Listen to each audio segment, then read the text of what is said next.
खाब तेव्हापासून काय होईल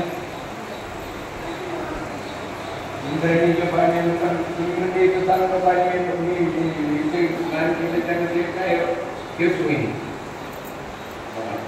थंडी कुठे गेली काही कळत म्हणून आपली पवित्रता वातावरण आहे आणि आनंद आहे काही संकल्पना नाही देऊगाव म्हणजे मोठी नगरी आहे इथे एक तर पुण्यवान इंद्रायणी माता आहे आणि भगवान पंढरीचं दैवत या क्षेत्राला या गावाला पूर्ण काही काम करणे की महाराजांनी देवाकडे हात जोडला काय रे माझ्या वेळ आली रे देव आले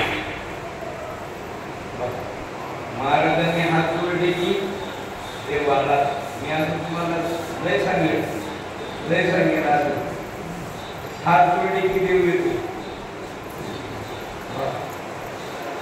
हाते सरशी उभी ऐक नाही हात मांडले की भगवान धावतो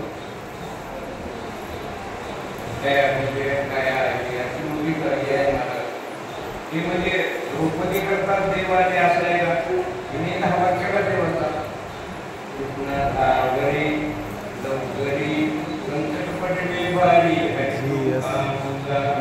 कैवारी आली विष्णाची बारी भावरी पांडव आस्था वनवासी योधनासी तिने पाठविले ध्रुवासासी सत्वारामयासी कृष्णाधावरी महाराजांनी कसं देवाचा सभा केला आणि अभंग लिखाण करायचं असे अभंग आहेत ना का त्यामध्ये महाराजांवर संकट आला आणि धावा केला की देव आलाच पाहिजे असे अभंग आहेत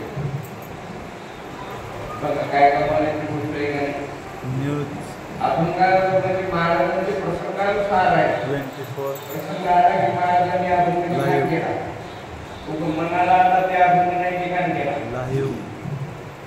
प्रसंगानुसार आहे अनुभव कोकणात आहे तुकाराम महाराज जात बाबा कोकणे पाहिजे तर देव आहे बाबा तुम्ही देवा देवला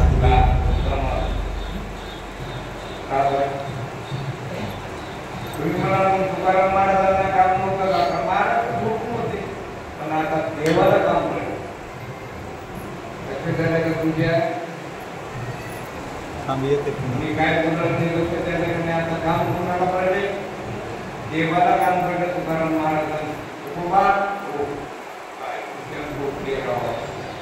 गोष्टी आधीच आता काय करते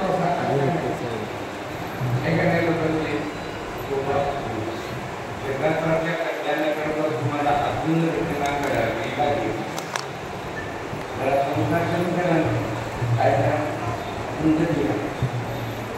काय करा आपण कधी काम करा त्याच्यावर जगाचा काय होईल उद्धार होईल आणि तुम्ही उद्धाराला कारण झाला तुमच्या अभंग आणि लोक मंत्रमय होईल त्या अभंग ते मंत्र म्हणला की माणसाचा ओढ केला नाही का अभंग तुकाराम महाराजांचा म्हणला की माणसाच्या शरीरातला तो या मर्यादा उपचाराला काय लागते नाश काय हे शरीर करा नाही त्याच्यातला रोग हे कमी जातात ते काय राहणार नाही का सुद्धाला काढलेलं आहे एकाने वर्णन करताना केलेलं आहे काय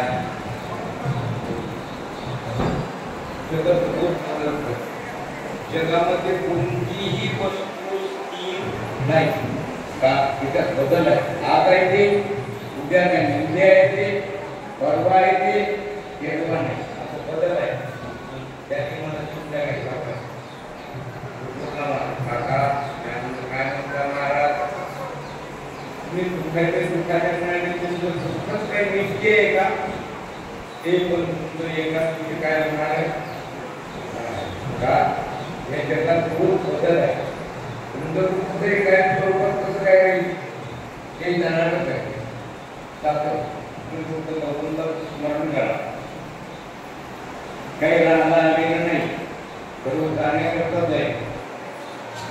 एवढा मोठा महत्वाचा असा आधार त्यांनी दिला. पांडुरंगी केले स्वप्न माझी जगे, नामदेव महाराज बरोबर आहे, देव आहे.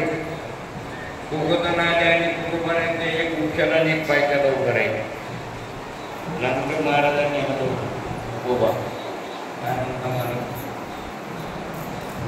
मी सकटोची तुझे वर्णीन पवाडे असा भूमिका करून आपल्याला दिलाय.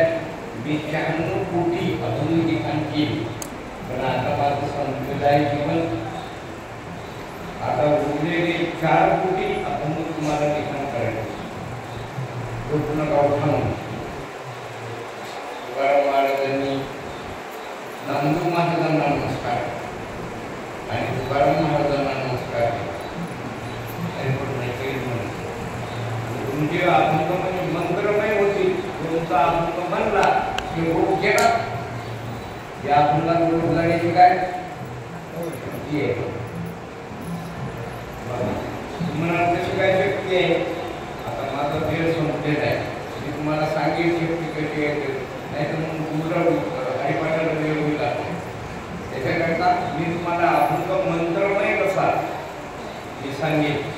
अगदी बरोबर आहे का नाही. तुकाराम महाराजांचा अभंग म्हणला आणि त्या माणसाचा रोग केला. त्या माणसाचे नाव मी सांगितलं तुम्हाला, त्याचं मी नाव घेईन आणि तुझे पुण्या अभंग कोणता म्हणतात ते मी सांगेन. असे पवित्रतम महाराजांचे अभंग म्हणजे मंत्रमय देवता आहे, आपली पवित्रतम.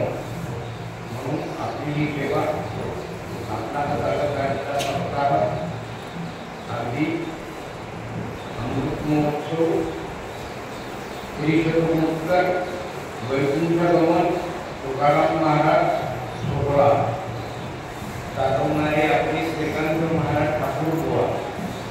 श्रीकांत महाराजांचे प्रयत्न भयानक आहेत. मला सर्वांना सांगून येते आरडाओरडा करून सर्व लोक महाराजांनी गोळा केली आणि त्यांच्या हातीला सर्व तुम्ही मंडळींनी साथ दिली.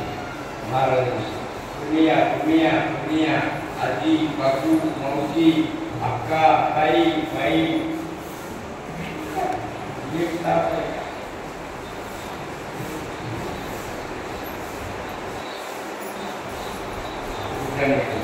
महाराजांचं म्हणणं आलं, मी बेदर व्हायला मी नाव घेतलं नका, तुम्ही त्याला नाव घेतलं. म्हणून अगदी पवित्रतम ठाकूरचा कार्यक्रम आहे. त्यामध्ये हरिबाबा अगदी गृहोकर मंडळी या कार्यक्रमाचे कार्यकर्ते आहेत. पवित्रतम या सर्वांनी हा कार्यक्रम या ठिकाणी केलेला आहे आणि आपल्याला साथ दिली ते संस्थांच्या लोकांनी. त्या प्रत्येक आपला हा सोहळा आहे, ते प्रवचन आजचा आपल्या इथे संपलेलं आहे. कुंडली वर्गा